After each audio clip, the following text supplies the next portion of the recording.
두 손을 가슴에 올려놓고 우리 주일 고백을 하나님께 올려드리겠습니다. 시작. 나는 하나님께 사랑받는 존재입니다.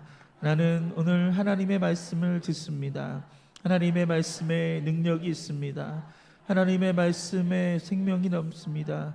들은 만큼 변합니다. 들은 만큼 성장합니다. 들은 만큼 행복해집니다. 아멘. 할렐루야. 말씀을 듣는 것이 우리에게 복이 될 줄 믿으시기를 바랍니다. 오늘 우리 함께 봉독한 이 요나서의 말씀을 통해서 순종의 능력, 제목을 한번 따라 볼까요? 순종의 능력. 이런 제목으로 함께 은혜를 나누기 원합니다. 9월 한 달 동안 이 능력이라는 시리즈 설교를 하고 있습니다. 첫째 주에 우리가 보혈의 능력, 지난주에 우리 예수 이름의 능력에 대해서 은혜를 나눴고요. 오늘은 순종의 능력에 대해서 함께 은혜를 나누기를 원합니다. 여러분, 우리의 삶 속에 하나님께서 역사하신 이 거룩한 능력이 있는데요, 여러분, 보혈의 능력이 있으면 믿으시길 바랍니다. 예수 이름으로 기도할 때 응답의 역사가 일어나는 것을 믿으시길 바랍니다. 그런데 그러한 모든 능력에 보이지 않는 원천이 있어요. 이러한 능력이 작동되어지고 이러한 능력이 우리의 삶에 펼쳐지고 기적이 임하게 되는 그 보이지 않는 힘이 있는데, 그 힘이 뭐다? 바로 순종이라는 거예요. 우리가 하나님께 순종할 때 복을 받고요, 우리가 순종할 때 하나님의 기적이 나타나며, 오늘 순종하는 사람을 하나님께서 가까이 하시고 기뻐하시는 것을 믿으시기를 바랍니다. 기독교 작가 중에 헨리 블랙컵이라고 하는 목사님이 계십니다. 우리나라에도 이분의 책이 참 많이 번역이 되어서 출판이 많이 되었습니다. 참 은혜로운 책을 많이 쓰신 분이신데요, 이분 책에 이런 얘기가 있습니다. 아버님 얘기예요. 아버님이 2차 세계대전 때 미군 군인으로 참전을 하셨던 것 같아요. 그래서 자기에게 맡겨진 이 참호에서 총구를 겨누고 적이 오는지 이렇게 준비를 하고 있을 때였습니다. 그런데 갑자기 하나님께서 그 마음에 음성으로 말씀하시기를 뭐라고 하냐면 성경을 읽으라는 거예요. 아니, 지금 전쟁 한가운데예요. 적이 언제 올지 모르는 이 상황에 성경을 읽으라고. 그리고 또 하나님의 음성이 분명하게 들리기를 뭐라고 하냐면 기도하라라는 이런 음성을 듣습니다.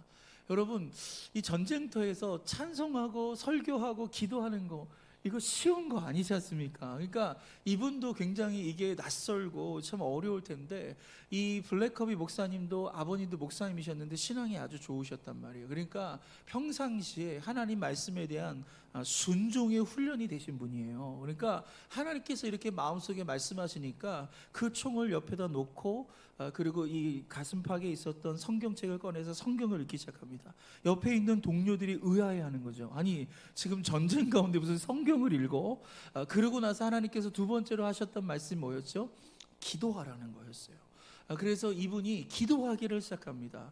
갑자기 막 기도를 하니까 주변 사람들이 너무 당황스러운 거예요. 그리고 그 모습을 상관이 지켜보게 됩니다. 기도가 다 끝난 다음에, 그래도 미국 사람들 그래도 이 기독교 문화이기 때문에 기도를 멈추지는 못하고 끊지 못하고 이분이 기도하는 것까지 다 기다렸다가 상관이 그를 불러내는 거예요. 야, 너 일로 와봐.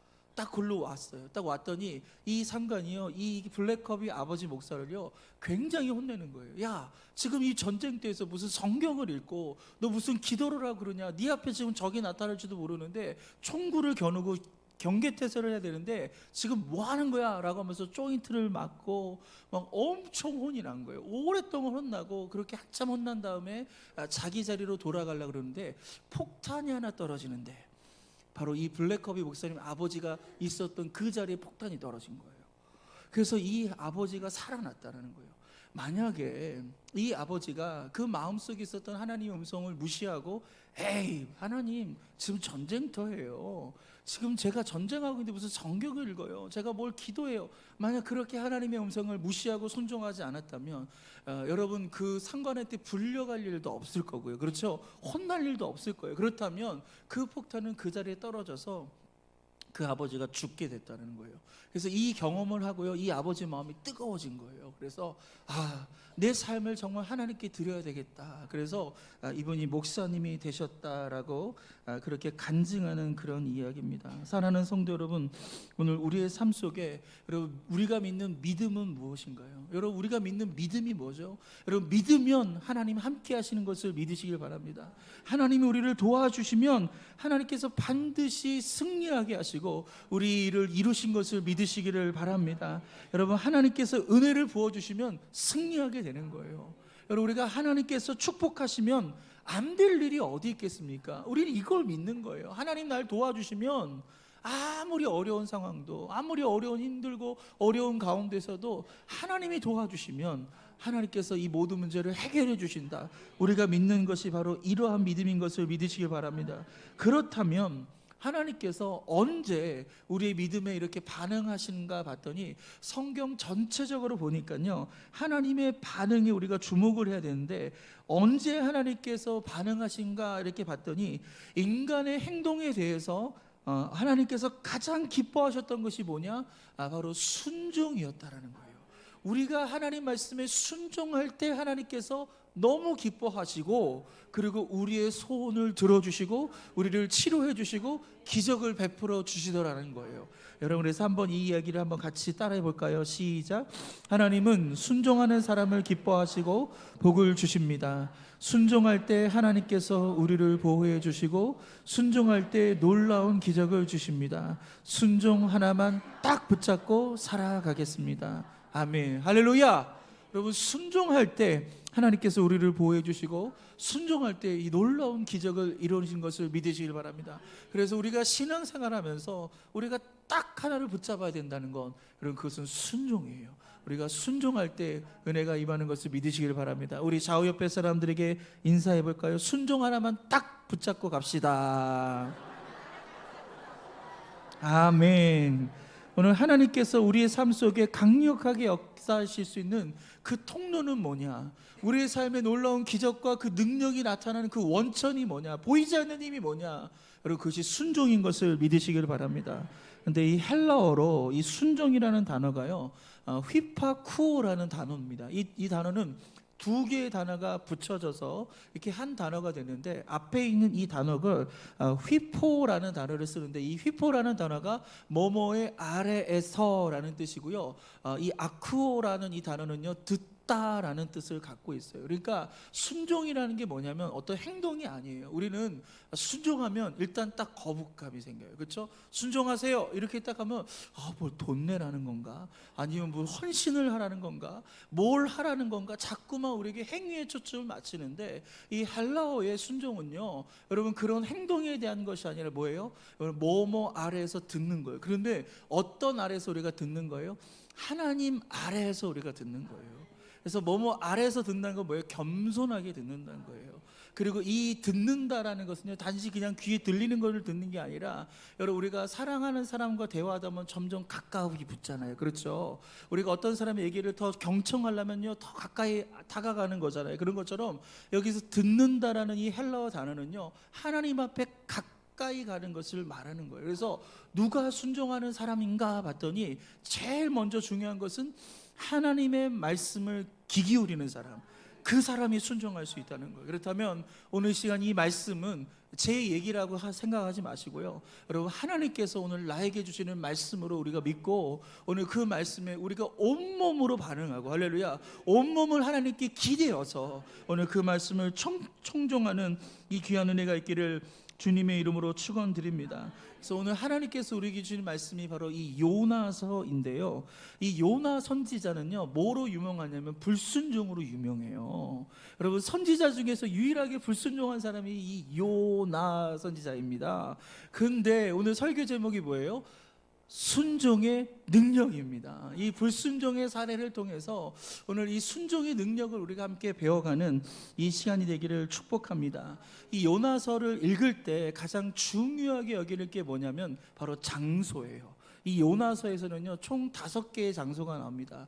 이런 여러 가지 이게 지명이 나오게 되는데 그 지명을 따라서 이 요나의 행동과 여기에서 하나님께서 우리에게 주시는 그 메시지가 있는데 가장 첫 번째 장소는요 바로 북이스라엘입니다. 요나는 북이스라엘 출신의 선지자였습니다.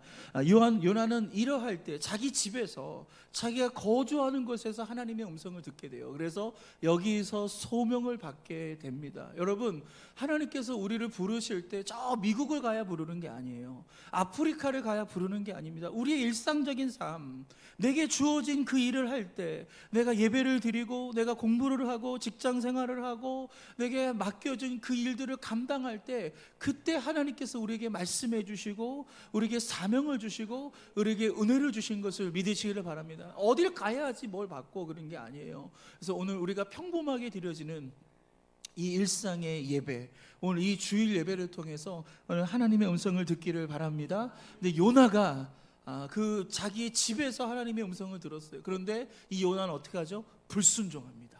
그럼 불순종한 이유가 뭐냐면 마음에 들지 않은 거예요. 하나님이 요나에게 시켰던 그 일이요 마음에 들지 않은 거예요. 왜냐하면 하나님 뭘 시켰냐면 저 아수르라는 곳에 수도가 니누에인데 그 니누에 도시에 가서 하나님의 말씀을 전파하라는 거예요. 그 말씀이 뭐냐면 당신들 망한다, 이제 당신들 하나님이 심판할 거다, 이거 얘기하라는 거예요. 그런데 요나가 딱 생각하니까 내가 이거 얘기하면 저 니누의 백성들이 회개할 것 같은 거예요. 그리고 회개하면 하나님의 심판이 멈춰질 것 같은 거죠. 그 꼴을 볼 수가 없는 거예요. 왜냐하면 당시에 이 북이스라엘과 아수르는요 굉장히 사이가 좋지 않았어요.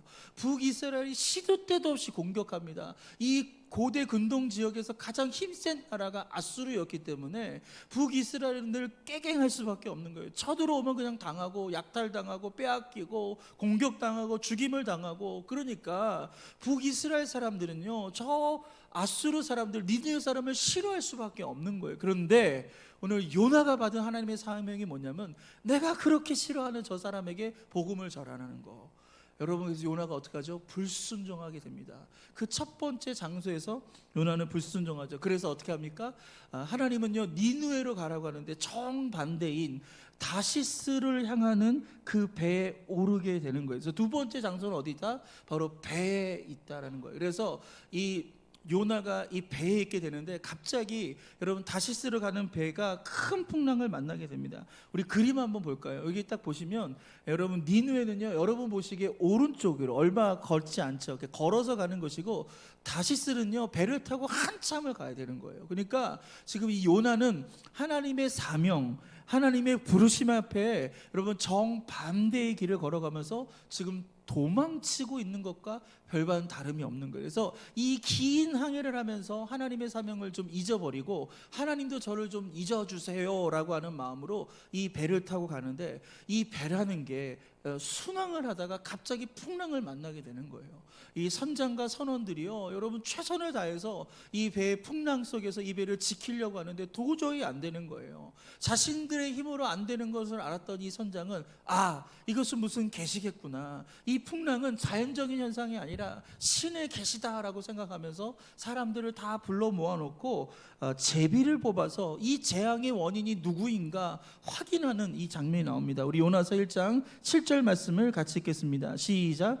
그들이 서로 이르되 자 우리가 제비를 뽑아 이 재앙이 누구로 말미암아 우리에게 임하였나 알아보자 하고 제비를 뽑으니 제비가 요나에게 뽑힌지라. 아멘. 여러분 누가 뽑혔어요? 여러분 요나가 뽑혔어요. 요나는요 저 깊은 배 밑을 속에 숨어 있었어요. 하나님이 나를 발견하지 못할 거라고 생각했는데 그렇지 않습니다. 하나님 우리가 어디에 가든지 하나님 우리를 발견하시고 우리와 함께 하신 것을 믿으시길 바랍니다. 그래서 하나님이 콕 찍어가지고 야 너 때문이야, 이 풍랑은 너 때문이야 라고 돼서요 이 요나가 어떻게 되면 그 배에서 선원들에 의해서 그 배에서 바다로 던져지게 됩니다. 그래서 요나는 일순간 바다에 빠지게 되는데 그때 하나님께서 큰 물고기를 준비하시죠. 그래서 덥석 그 요나를 여러분 잡아먹게 됩니다. 그런데 요나는 그 뱃속에서 죽지 않습니다. 자 여기 요나의 세 번째 장소가 나옵니다. 어느 곳이에요? 바로 이 물고기 뱃속에 들어가 있는 거예요. 이 뱃속은 죽음의 공간 아닌가요? 이제 절망의 공간이에요. 여기서 헤쳐나올 길이 없는 거예요. 빠져나올 길이 없는 거예요. 이렇게 내가 여기서 죽겠구나라고 절망할 수밖에 없는데, 그 절망의 순간에 요나가 어떻게 하죠? 하나님께 회개 기도하는 장면이에요. 여러분, 요나서 3장 전체는 그렇게 하나님께 회개하는 그런 이야기의 모습, 2장 전체는 그런 회개 기도가 나오게 됩니다. 여러분, 우리 하나님은요, 우리가 회개하는 기도를요 들어주시는 분이세요. 우리가 진심으로 회개를 하면요, 어떠한 죄 가운데 있다 할지라도 우리를 용서하시고 우리를 회복해 주시는 분인 것을 믿으시길 바랍니다. 그래서 하나님께서 이 요나의 기도를 받아주셨어요. 그래서 어떻게 합니까? 그 물고기에게 뭐라고 명합니까? 그 육지에 뱉어내라 라고 합니다. 그래서 그 큰 물고기가 요나를 탁 뱉었는데, 딱 육지에 요나가 딱 도착했는데, 바로 거기가 바로 이 느느웨로 향하던 그 길에 딱 그 항구에 이 요나가 도착을 하게 된 거예요. 그때부터 걸어서 이 요나는요 니느웨로 향하게 됩니다. 그래서 네 번째 장소는 바로 니느웨입니다. 이제 니느웨 성에 도착해서 이 요나는 처음에 하나님께 주셨던 사명이 뭐였죠? 하나님의 심판을 선고하는 거예요. 너네 이렇게 하면 죽는다. 그래서 그 말씀, 우리 하나님 요나의 외침을 함께 같이 읽어보도록 하겠습니다. 요나서 3장 4절입니다. 시작. 요나가 그 성읍에 들어가서 하루 동안 다니며 외쳐 이르되 40일이 지나면 니느웨가 무너지리라 하였더라. 아멘. 여러분, 요나가 외친 게 뭐냐면, 여러분, 니느웨가 굉장히 큰 성이었거든요. 그 큰 성을 다 돌아다니는 거예요. 그러면서 사람들이 많이 모이는 광장, 시장, 그렇게 많은 사람들이 모여있는 곳마다 가가지고 뭐라고 하냐면, 야, 하나님이 그러는데 너네 40일 있다 망한대. 너네 40일 있다 망한대. 니느웨 성 40일 있다 망한대. 여러분, 이 고대 근동에서 가장 강력한 나라가 아수르였단 말이에요. 가장 강한 군사력을 갖고 있는 나라, 가장 정복을 많이 한 나라가 아수르인데, 여러분, 이것을 사람들이 믿을까요? 이것을 들을까요? 전혀 들을 수 않지 않겠습니까? 만약에 누군가가 이 이민동 사거리에서 서가지고 우리나라 망한대 라고 소리 지르면 우리 뭐라고 반응할까요? 저 사람 미친 거 아니야? 뭐 이렇게 얘기하거나, 그렇죠? 여러분, 경찰이 그 사람 붙잡고 가지 않을까요? 여러분, 이렇게 얘기하는 건 안 되는 거예요. 요나도 알고 있어요. 이거 이렇게 얘기하면 자기가 붙잡혀갈 수도 있고, 사람들에게 돌을 맞을 수도 있고, 사람들에게 모함을 당할 수 있는 거 분명히 알았습니다. 하지만 요나는요, 그 뱃속에서 회개했잖아요. 내가 하나님 말씀에 순종해야 됐다. 지금 내 감정은 미움에 대한 감정이 있어요. 그리고 이거 하면 안 된다는 걸 알고 있어요. 지식적으로 알고 있고 이거는 아니야 라고 그렇게 생각됐지만, 요나는 하나님의 말씀에 순종하게 됩니다. 그렇게 순종해서 이 요나가 하루 종일 그 니느웨 성에서 하나님의 이 심판을 선고했을 때, 여러분, 놀라운 일들이 벌어지는데요, 전대미문의 회개 사건이 일어나는 거예요. 그래서 전 국민들이 금식하고 회개하면서 하나님을 믿고 의지하는 사건이 나옵니다. 우리 요나서 3장 5절 말씀을 읽겠습니다. 시작. 니느웨 사람들이 하나님을 믿고 금식을 선포하고 높고 낮은 자를 막론하고 굵은 베옷을 입은지라. 여러분, 3장 7절에 보면요, 심지어 가축에게까지 금식을 요청해요. 가축들도 금식하게 하는 거예요. 그만큼 이 민족적으로 도시 전체가, 이 나라 전체가 하나님의 말씀 앞에 반응하게 되는 거예요. 너네들 40일 있다 망할 거야 라는 그 말씀을 그냥 듣지 않고요, 정말로 하나님의 음성으로 듣고 정말 깊이 있게 생각하면서 이 모든 사람들이 회개하면서 이렇게 하나님께 나가는 걸 볼 수 있습니다. 우리가 정말 주목해야 될 단어는 이거 아닌가요? 니느웨 사람들이 하나님을 믿게 되었다. 할렐루야. 그 요나의 순종이요, 바로 이 불신자들을 하나님을 믿게 하는 신자가 되게 했다는 거예요. 여러분, 이 세상에 많은 능력이 있습니다. 세상 사람들이 부러워하는 능력이 있어요. 돈 많은 사람, 능력 있는 사람이라고 해서 저 사람 참 능력 있는 사람이야. 뭐예요? 공부 많이 하고 재능을 많이 갖고 있는 사람을 우리 능력이라고 합니다. 힘 있는 사람을 우리가 능력이라고 하지만, 여러분, 그런 것도 능력 맞아요. 그런 능력도 우리 가운데 필요하지만, 진짜 우리가 가치 있게 여기고, 그리고 하나님께서 가장 중요하고 가치 있게 여기는 건요, 그러한 세속적이고 세상적인 것이 아니라 바로 영혼을 구원하는 거예요. 잃어버린 영혼을 구원하는 이러한 역사가 여러분 우리 하나님께서는 가장 귀하게 여는 거예요. 그러면서 천하보다 귀한 한 영혼이라고 얘기하잖아요. 여러분 이 천하를 바꿔도 한 사람과 바꾸지 않으실 분이 우리 하나님이신 거예요. 하나님은 그만큼 여러분을 사랑하시고 그만큼 잃어버린 사람들을 사랑하시고 불신자들을 사랑하신 것을 믿으시기를 바랍니다. 그래서 요나가 이것을 선포했을 때 이 도시 전체가 회개하고 막 금식하는 이러한 일들이 벌어지게 됩니다. 이제 마지막 장소로 이 요나가 이동하게 되는데 이제 그 니느웨 성을 빠져나와서 니느웨 성 전체가 보이는 한 산 위에 올라가게 됩니다. 성읍 밖 동쪽에 이제 초막을 짓고 니느웨가 그 성을 바라보고 있어요. 여러분 이것은 뭐냐면 바로 그 모습을 관전하는 거예요. 니느웨 성을 관전하는 건데 왜 관전한가 봤더니 여러분 소돔과 고모라가 어떻게 멸망했죠? 불과 유황으로 멸망했단 말이에요. 그 도시 전체가 하나님의 심판을 받고 불과 유황으로 멸망했던 것처럼 이 요나가 생각할 때 저들의 죄악이 바로 하나님의 심판을 불러일으킬 수 있다라고 생각을 하고 그것을 기다렸던 거예요. 근데 그 기다렸던 장면은 오지 않고 오히려 여러분 이 니느웨 사람들이 회개하고 금식하고 하나님을 믿고 찬양하는 이러한 일들이 벌어지게 됩니다. 그러니까 이 요나는요 여러분 순종을 했지만 무슨 순종을 안 한 거예요? 마음의 순종을 안 한 거예요. 행동에 순종은 했지만 마음으로는 아직도 그들을 용서하지 못하고 아직도 그들이 예수를 믿으면 안 된다라고 생각했던 것이 바로 요나였다. 그래서 마지막으로 하나님께서 이 요나에게 메시지를 주는데 그 메시지가 뭐냐면 박넝쿨이에요. 그래서 하루아침에 큰 박넝쿨을 이 요나가 앉은 자리에 자라게 하십니다. 한 3m가 돼요. 그래서 그늘이 만들어지는데 여러분 중동을 여행해 보신 분들 알겠지만 굉장히 뜨겁잖아요. 그렇지만 그늘에 들어가면 그럭저럭 버틸만 해요. 시원하단 말이에요. 그러니까 하나님께서 박넝쿨을 주신 거예요. 그러니까 성경을 보니까 그 박넝쿨 때문에 이 요나가 너무 기뻐했다라고 얘기합니다. 너무 기쁜 거예요.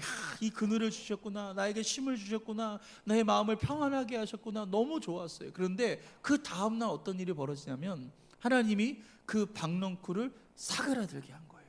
그래서 하루아침에 그 박넝쿨의 혜택을 받지 못하게 되는 거예요. 그 순간 요나는요 짜증이 막 나기 시작했습니다. 그때 하나님께서 또 뜨거운 동풍도 불어주셨어요. 성경이 그렇게 기록되어 있는 것입니다. 이 모든 게 요나는 못마땅합니다. 니느웨 백성들이 구원받은 것도 못마땅하고 날씨도 못마땅하고 또 박넝쿨이 있어가지고 내가 너무 시원하고 내가 너무 좋아하는데 왜 하루아침에 이 박넝쿨이 시들어 버리는 거야 라고 하면서 원망하고 괴로워하고 있을 때 요나가 뭐라고 기도하죠? 하나님 저를 좀 죽여주세요.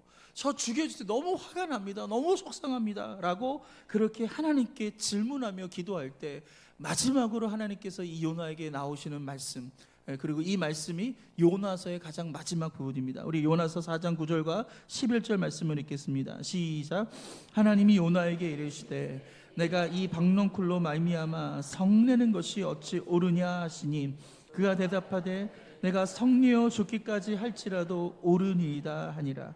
여호와께서 이르시되 내가 수고도 아니하였고 재배도 아니하였고 하룻밤에 났다가 하룻밤에 말라버린 이 박넝쿨을 아꼈거든 하물며 이 큰 성읍 니느웨에는 좌우를 분별하지 못하는 자가 12만 명이요 가축도 많이 있나니 내가 어찌 아끼지 아니하겠느냐 하시니라. 그러니까 하나님께 왜 원망하고 불평했냐면 내가 아꼈던 이 박넝쿨 왜 데려가셨어요? 이거 있어서 제가 시원했고 이거 있어서 너무 좋았는데 왜 이거 빼앗아 갔어요? 그렇게 하나님께 원망할 때 하나님 뭐라고 하죠? 야, 너 박넝쿨을 너가 그렇게 아꼈던 것처럼 나는 저 니느웨 사람들 12만 명 그 영혼을 불쌍히 여기고 그 영혼에 대한 긍휼의 마음이 있단다. 네가 박넝쿨을 아끼는 것처럼 나는 저들의 영혼을 아낀다라고 하면서 하나님께서 하나님의 마음을 그 요나에게 전달해 주면서 이 요나서는 마무리가 됩니다. 여러분 하나님께서 요나에게 질문을 하고요 요나는 답을 하지 않습니다. 답이 없이 이 요나서가 딱 끝나는 거예요. 열린 결말이라고 하잖아요. 우리 소설 할 때도요 그렇게 결말을 내지 않는 이런 경우 있어요. 그것은 뭐예요? 그 결말을 누구에게 주는 거예요? 독자들에게 주는 거예요. 마찬가지로 오늘 이 요나서의 마지막 페이지, 이 요나서의 다음 이야기는요, 누가 답을 해야 되냐면, 오늘 이런 하나님의 질문에 누가 대답해야 되냐면 바로 저와 여러분이 대답을 해야 되는 거예요. 오늘 이런 하나님의 말씀에 우리가 순종할 것인가, 순종하지 않을 것인가, 여러분 우리가 순종하는 은혜가 있기를 주님의 이름으로 축원드립니다. 그렇다면 이 말씀을 통해서 우리가 적용할 수 있는 삶의 적용점은 무엇일까요? 첫 번째, 한번 따라할까요? 나의 감정이나 상황을 넘어선 순종을 결단하십시오. 사람들이 대부분 순종을 못하는 이유가 뭐냐면 감정 때문에 그래요. 이 감정이 요동치거든요. 감정이 얼마나 많이 흔들리는지 모릅니다. 이 감정에 분노가 쌓이고 이게 왜 그러지 이해가 안 되고 너무 속상하고 막, 그러니까 하나님의 말씀에 우리가 순종할 수가 없는 거예요. 여러분, 진짜 우리가 순종하는 삶을 살려면 이러한 감정, 이러한 상황을 뛰어넘는 오늘 이 순종의 삶이 되기를 주님의 이름으로 축원드립니다. 혹시 우리가 이 다시스행 배를 타며 피하고 있는 이러한 하나님의 명령은 무엇인가요? 내가 좀 불편하다고 해서요, 내가 좀 손해본다고 해서요, 또 내 능력으로 불가능해 보인다고 해서요, 내 감정으로 하나님 이건 아니에요, 다른 건 내가 다 하겠는데 이건 아니에요. 마치 우리가 편식하는 것처럼 우리가 골고루 먹어야지 그것이 내 몸에 건강한 건데, 하나님의 말씀에 순종하는 거에도요 우리는 편식을 해요. 이건 지킬 수 있는 거야, 이건 아니에요, 하나님 이런 거 저한테 시키지 마세요, 저 몰라요. 우리가 이렇게 편식하면서 우리의 감정과 우리의 상황을 앞서는 경우들이 참 많다. 여러분이 결단할 수 있기를 바랍니다. 내 상황, 내 감정, 여기를 넘어선 오늘 그러한 순종을 결단할 때 오늘 순종의 능력이 저와 여러분의 삶에 임할 줄 믿으시길 바랍니다.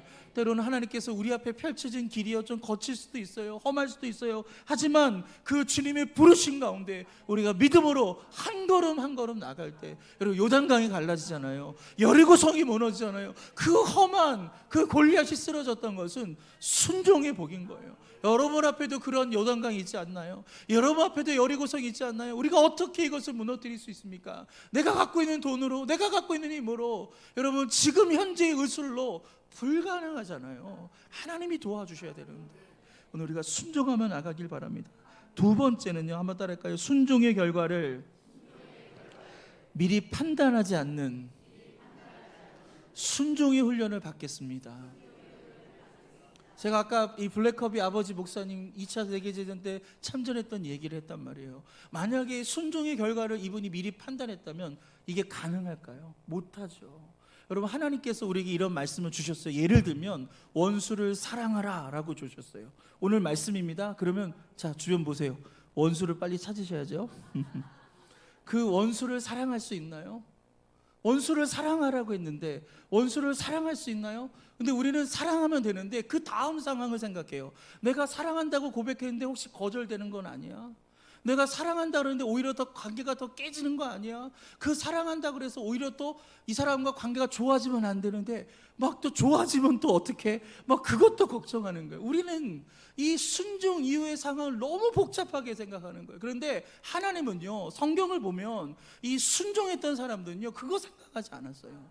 그냥 순종하라는 거 그냥 하면 되는 거예요. 그냥 순종하면 순종하라는 거예요. 여리고성 한 바퀴 돌려면 한 바퀴 돌면 되는 거예요. 소리를 지르라고 하면 소리를 지르는 거예요. 그 다음 상황은 누가 하는 거예요? 하나님이 하시는 거예요. 근데 우리가 하나님이 아니잖아요. 우리가 하나님이 아닌데 우리는 다음 상황을 걱정하고 다음 상황을 판단하면서 우리가 이 순종을 할까 말까, 할지 말지 우리가 이렇게 애매하게 이렇게 스탠스를 취하는 경우가 많다는 거예요. 훈련 받아야 돼요. 할렐루야. 내가 적어도 신앙생활 30년 이상 했다 그러면 즉각적인 순종할 수 있어야죠. 하나님께서 이렇게 말씀하시면 예, 제가 하겠습니다. 너 이거 하지 마. 네, 안 하겠습니다. 라는 그 결단이 우리가 훈련이 돼야 되죠. 신앙의 훈련이 뭔가요? 순종의 훈련입니다. 하나님의 말씀을 듣는 이러한 훈련이 있기를 주님의 이름으로 축원드립니다. 요나서가 사장으로 딱 끝난단 말이에요. 그 이후에 요나가 어떻게 됐을까요? 성경은 침묵해요. 그런데 저는 그렇게 생각합니다. 요나가 그 뒤로 완전 순종의 사람이 됐을 것 같아요. 훈련 받았잖아요. 그럼 뱃속에도 들어가 보고 또 이런 하나님 앞에 박넝쿨도 또 이렇게 다 사그라지는 것도 보고 하나님께서 얼마나 많이 말씀해 주셨어요. 이런 모든 과정들 통해서 요나는요 확신을 가지고 그래, 하나님 말씀하신 거 무조건 예스. 그렇게 순종하는 사람이 되지 않았을까? 저는 그렇게 확신합니다. 여러분 하나님의 말씀에는요 우리가 순종했으면 좋겠어요. 제 얘기에 순종하는 게 아니라 성경을 읽으세요. 그리고 하나님께 주신 여러 마음의 부담감이 있단 말이에요. 성경을 읽으면서 나는 네가 이걸 했으면 좋겠다. 여러분 기도해 보세요. 저 사람을 전도했으면 좋겠다. 기도해 보세요. 여러분 그 기도하면 그것이 하나님의 음성인지 아닌지 우리가 알 수 있는 거예요. 그래서 이렇게 순종하며 나가기를 바랍니다. 마지막 세 번째예요. 우리 한번 따라할까요? 하나님의 마음을 알아가는 삶이 되겠습니다. 하나님께서 이 요나서 4장을 주신 이유는 뭐냐면 3장에서 니느웨 백성들이 회개하잖아요. 여기서 끝내면 참 좋은 거예요. 그런데 4장까지 이어가신 이유가 있어요. 뭐냐면 우리에게 행동의 순종보다 더 중요한 순종은 하나님의 마음을 아는 순종을 배워가라는 거예요. 우리가 뭘 하고 저걸 하고 이게 순종이 아니라 진짜 순종은 뭐다? 하나님의 마음을 헤아리는 거예요. 왜 우리가 자녀들 키우면서 우리 아이가 철들었네 라고 하는 때가 언제였어요? 그 철들었다는 때가 언제였어요? 그 자식이 부모의 마음을 헤아려 줄 줄 알 때잖아요. 어머님이 얼마나 힘들었을까, 아빠가 얼마나 괴로웠을까, 그 마음을 헤아려 줄 때 우리가 철들었다라고 얘기하잖아요. 그런 것처럼 우리가 하나님의 마음을 헤아리는 거예요. 지금 하나님이 뭘 아파하시는지, 하나님이 뭐 때문에 눈물을 흘리시는지 우리가 그 마음을 헤아릴 수 있는 성도가 됐으면 좋겠어요. 하나님은요 지금도 잃어버린 영혼 때문에 눈물을 흘리고 계셔요. 세상에서 방황하는 그 영혼을 향해서 하나님은 눈물로 기도하고 계시는데 우리는 나 몰라라예요. 관심 없어요.